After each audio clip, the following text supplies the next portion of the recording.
What's up guys, welcome to another video, and here's a big surprise for you guys. The futuristic iPhone flip seems closer than ever.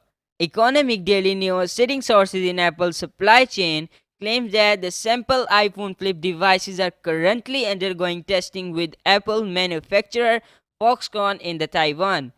The tests reportedly include a focus on the display and the bearings within the phone, with a goal of opening and closing the iPhone flip 100,000 times. That's over 3 times more than comparable tests for the laptop hinges, which is to be expected given how much more frequently a user is likely to open up their phone compared to their laptop. Foldable phones are much more breakable than the standard smartphone, and making sure that the flexible portion of the display will work reliably through the phone's life is crucial. Apple would never want to end up with a mechanical mess like Samsung faced within the original Samsung Galaxy Fold. After all, early reviews sampled of a Samsung's first foldable phone suffered from screen damage, with dirt and debris getting under the display.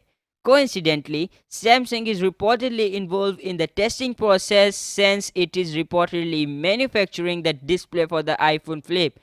Samsung makes a lot of displays for other smartphone companies, so this is not surprising. Meanwhile, the component manufacturers Nico and Nippon are reportedly responsible for making the bearings that will help the new hinges work smoothly.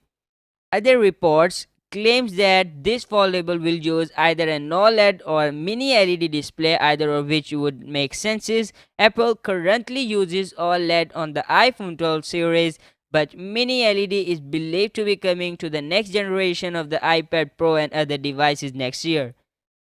Since the two displays require different parts and processors to make, Apple will presumably select whichever display type performs better on the tests.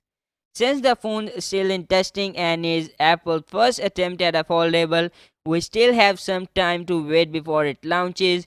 Current estimates reckon we will see it at the latest in the September 2020, long after next year's iPhone 13.